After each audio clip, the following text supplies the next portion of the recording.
नमः। श्री सीतारामचंद्राभ्यां नमः। राम रामाय नमः। श्रीरामचंद्रचरणो मनसा स्मरामि।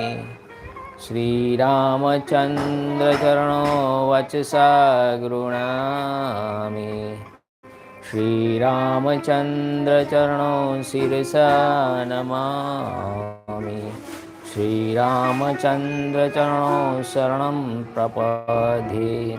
नमस्कार वडीलों मित्रों, मैं ठक्कर आशीष सैन आपका श्रीमद् वाल्मीकि रामायण में हार्दिक स्वागत करता हूँ।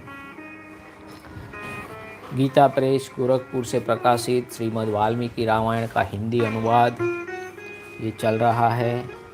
आप सब धर्म अभिलाषी भाइयों बहनों वडीलों युवानों सबका स्वागत है। आज एपिसोड नंबर 65 और अरण्य कांड का सर्ग नंबर 64वां चल रहा है। लास्ट एपिसोड में हमने देखा कि श्री राम भगवान को लक्ष्मण जी समझाते हैं कि क्षत्रियों का धर्म क्या है, हमको सीता जी के ढूंढने का परिश्रम करना चाहिए और जो जिम्मेवार है उस व्यक्ति को दंड देना चाहिए, ना कि पूरी ब्रह्मांड को दंड देने से क्या फ़ायदा। यानी कि जो जिम्मेदार है उसी को दंड मिलना चाहिए।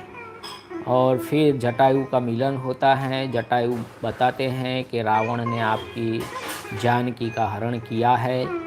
तो आज हम शुरू करते हैं एपिसोड नंबर 65 अरण्यकांड सर्ग नंबर 64। जय श्री राम। श्री राम और लक्ष्मण के द्वारा सीता जी की खोज। श्री राम का शोकोद्गार मुरुगों द्वारा संकेत पाकर दोनों भाइयों का दक्षिण दिशा की ओर जाना।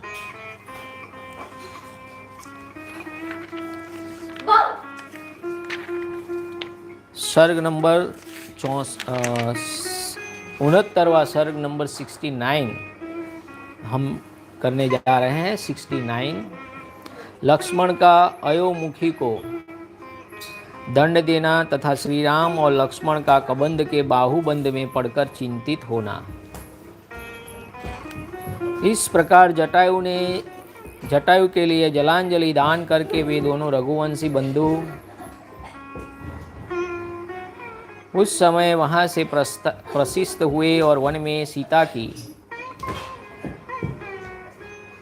खोज करते हुए पश्चिम दिशा नैऋत्य कोण की ओर गए।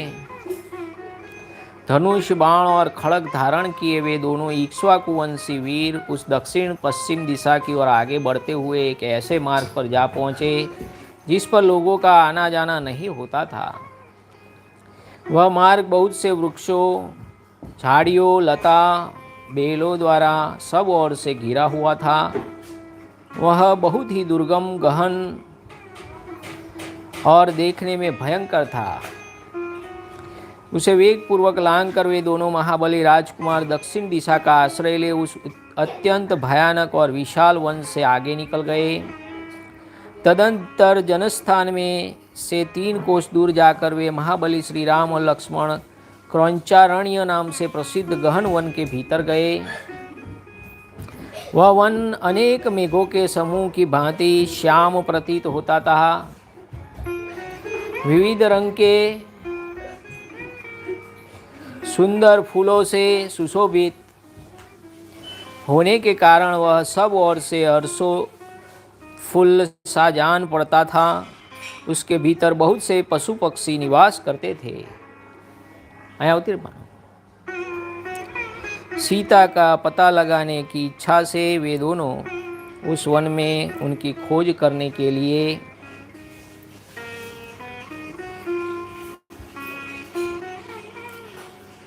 जहाँ तहाँ थक जाने पर वे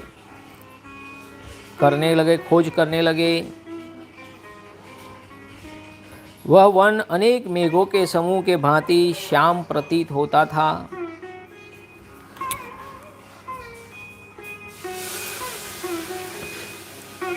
विविध रंग के सुंदर फूलों से सुशोभित होने के कारण वह सब ओर से અહીં આવતો બેટા બેહી जा જાનું ખોળો આવતો આવતો અહીં બેહી जा बेटा। उसके भीतर बहुत से पशु पक्षी निवास करते थे। सीता का पता लगाने की इच्छा से वे दोनों उस वन में उनकी खोज करने लगे। जहाँ तहाँ थक जाने पर वे विश्राम के लिए ठहर जाते थे। विदेह नंदिनी के अपहरण से उन्हें बड़ा बहुत दुख हुआ था। तत्पश्चात वे दोनों भाई 3 कोस पूर्व जाकर क्रौंचारण्य को पार करके मतंग मुनि के आश्रम के पास गए। वह वन बड़ा भयंकर था। उसमें बहुत से भयानक पशु और पक्षी निवास करते थे। अनेक प्रकार के वृक्षों से व्याप्त वह सारा वन गहन वृक्षावलियों से भरा था। वहां पहुंचकर उन दशरथ राजकुमारों ने वहां के पर्वत पर एक गुफा देखी जो पाताल के समान गहरी थी। वह सदा अंधकार से आवृत रहती थी। उसके समीप जाकर उन दोनों नरश्रेष्ठ वीरों ने एक विशालकाय राक्षसी देखी जिसका मुख बड़ा ही विकराल था। वह छोटे छोटे जंतुओं को भय देने वाली तथा देखने में बड़ी भयंकर थी। उसकी सूरत देखकर घृणा होती थी। उसके लंबे पेट, तीखी दाढ़ें और कठोर त्वचा थी। वह बड़ी विकराल दिखाई देती थी। भयानक पशुओं को भी पकड़कर खा जाती थी। उसका आकार विकट था और बाल खुले हुए थे।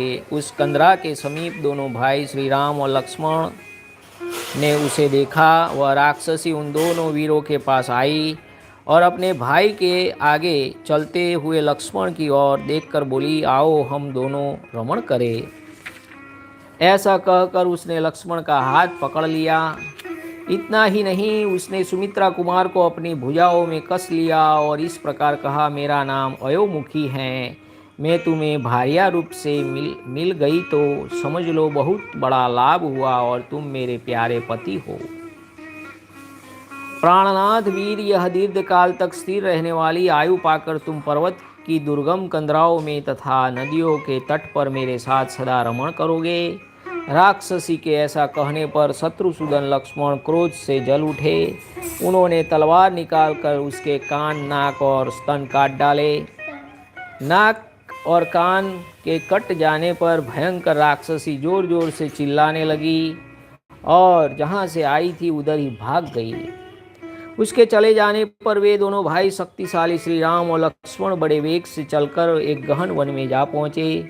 उस समय महातेजस्वी, धैर्यवान, सुशील एवं पवित्र आचार विचार वाले लक्ष्मण ने हाथ जोड़कर अपने तेजस्वी भ्राता श्री रामचंद्र जी से कहा, आर्य, मेरी बाईं ओर जोर जोर से फड़क रही है और मन उद्विग्न सा हो रहा है। मुझे बार बार बुरे शुकन दिखाई देते हैं, इसलिए आप भय का सामना करने के लिए तैयार हो जाइए। मेरी बात मानिए। ये जो बुरे शुकन हैं वे केवल मुझे ही तत्काल प्राप्त होने वाले भय की सूचना देते हैं। इसके साथ एक शुभ शुकन भी हो रहा है। वह जो वंजुल नामक अत्यंत दारुण पक्षी है, युद्ध में हम दोनों की विजय सूचित करता हुआ सा जोर जोर से बोल रहा है।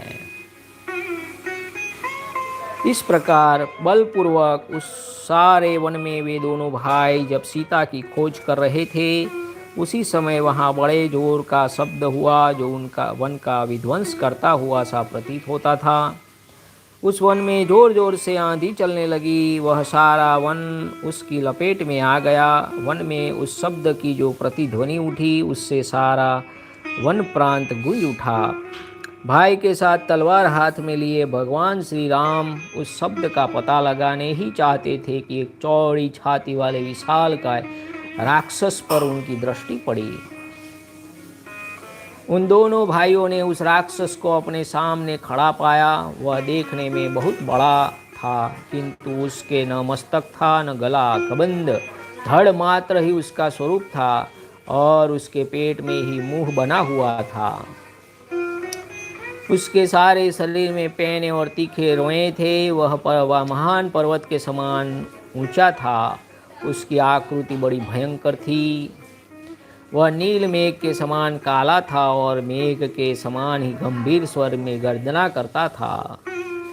उसकी छाती में ही ललाट था और ललाट में एक ही लंबी चौड़ी और तथा आग की ज्वाला के समान दहकती हुई भयंकर आँख थी जो अच्छी तरह देख सकती थी। उसकी पलक बहुत बड़ी थी और वह आँख भूरे रंग की थी। उस राक्षस की दाढ़ें बहुत बड़ी थी तथा वह अपनी लपलपाती हुई जीभ से अपने विशाल मुख को बारंबार चाट रहा था।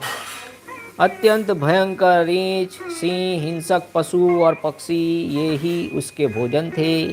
वह अपनी एक एक योजन लंबी दोनों भयानक भुजाओं को दूर तक फैला देता था और उन दोनों हाथों से नाना प्रकार के अनेकों भालू, पक्षी, पशु, मृगों के व्युत्पत्ति को पकड़कर खींच लेता था। उनमें से जो उसे भोजन के लिए अभिष्ट नहीं होते थे, उन जंतुओं को वह उन्हीं हाथों से पीछे धकेल देता था। दोनों भाई श्री राम और लक्ष्मण जब उसके निकट पहुँचे तब वह उनका रास्ता रोककर खड़ा हो गया। तब वे दोनों भाई उससे दूर हट गए और बड़े गौर से उसे देखने लगे।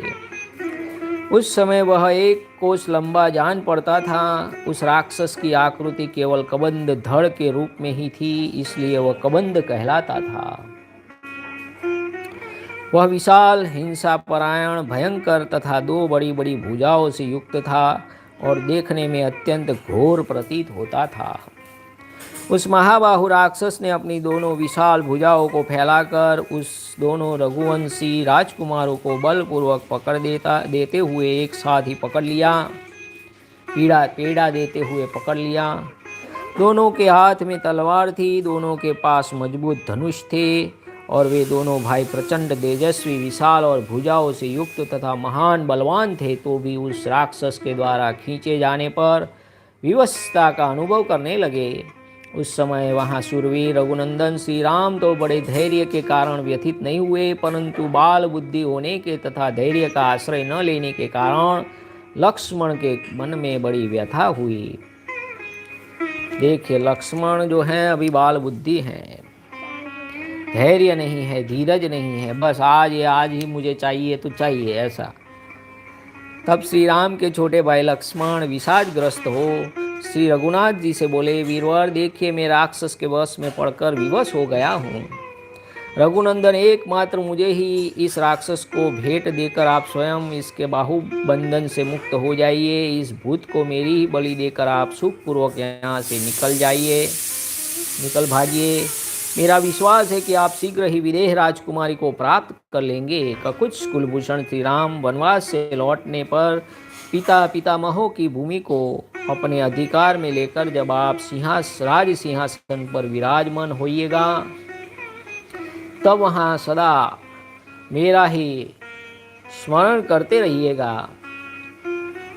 लक्ष्मण के ऐसा कहने पर श्री राम ने उन सुमित्रा कुमार से कहा, वीर तुम भयभीत न हो, तुम्हारे जैसे शूरवीर इस तरह विषाद नहीं करते।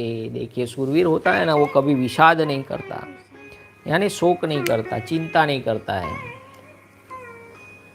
इस बीच में क्रूर हृदय वाले दानव शिरोमणि महाबाहु कबंध ने उन दोनों भाई श्री राम और लक्ष्मण से कहा, तुम दोनों कौन हो? तुम्हारे कंधे बैल के समान ऊंचे हैं, तुमने बड़ी बड़ी तलवारें और धनुष्य धारण कर रखे हैं। इस भयंकर देश में तुम दोनों किस लिए आए हो? यह तुम्हारा क्या कार्य है? बताओ। भाग्य से ही तुम दोनों मेरी आंखों के सामने पड़ गए। मैं यहाँ भूख से पीड़ित होकर खड़ा था और तुम स्वयं धनुष बाण और खड़ग लिए तीखे सिंग वाले 2 बैल के समान तुरंत ही स्थान पर मेरे निकट आ पहुँचे। अतः अब तुम दोनों का जीवित रहना कठिन है। दुरात्मा कबंध की ये बातें सुनकर श्री राम ने सूखे मुख वाले लक्ष्मण से कहा, सत्य पराक्रमी वीर, कठिन से कठिन असह्य दुख को पाकर हम दुखी ही थे ही। तब तक पुनः प्रियतमा सीता के प्राप्त होने से पहले ही हम दोनों पर यह महान संकट आ गया जो जीवन का अंत कर देने वाला है। नरश्रेष्ठ लक्ष्मण, काल का महान बल सभी प्राणियों पर अपना प्रभाव डालता है। देखो न, तुम और दोनों मैं दोनों ही काल के लिए दिए हुए अनेक अनेक संकटों से मोहित हो रहे हैं। सुमित्रानंदन देव अथवा काल के लिए संपूर्ण प्राणियों पर शासन करना भार रूप कठिन नहीं है। जैसे बालू के बने हुए पुल पानी के आघात से ढह जाते हैं, यानी बालू यानी समंदर की रेती, रेती से बना पुल होता है ना, वो ढह जाता है। उसी प्रकार बड़े बड़े शूरवीर, बलवान और अस्त्रवेत्ता पुरुष भी संग्राम में काल के वशीभूत हो कष्ट में पड़ जाते हैं। रेती का पुल होता है, वो लंबे समय नहीं टिकता है। बालू यानी रेती, समंदर की रेती। ऐसा कहकर सुदृढ़ एवं सत्य पराक्रम वाले महान बल विक्रम से संपन्न महायशस्वी प्रतापशाली दशरथ नंदन श्री राम ने सुमित्रा कुमार की ओर देखकर उस समय स्वयं ही अपनी बुद्धि को सुस्थिर कर लिया। इस प्रकार श्री वाल्मीकि निर्मित आर्ष रामायण आदि काव्य के अरण्य कांड में 69वां सर्ग पूरा हुआ। जय श्री राम। अब 70वां सर्ग नंबर 70। श्री राम और लक्ष्मण का परस्पर विचार करके कबंध की दोनों भुजाओं को काट डालना तथा कबंध के द्वारा उनका स्वागत।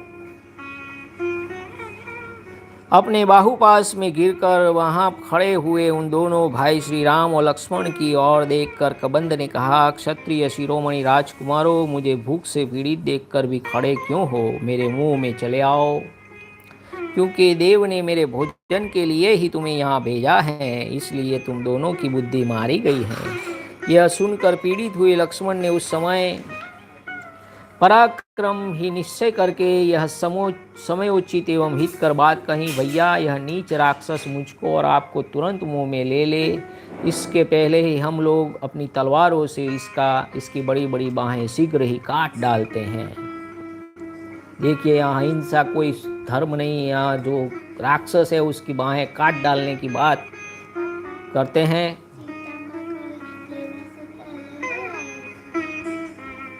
यह महाकाय राक्षस भीषण है, इसकी भुजाओं में इसका सारा बल और पराक्रम निहित है। यह समस्त संसार को सर्वथा पराजित सा करके अब हम लोगों को भी यहाँ मार डालना चाहता है।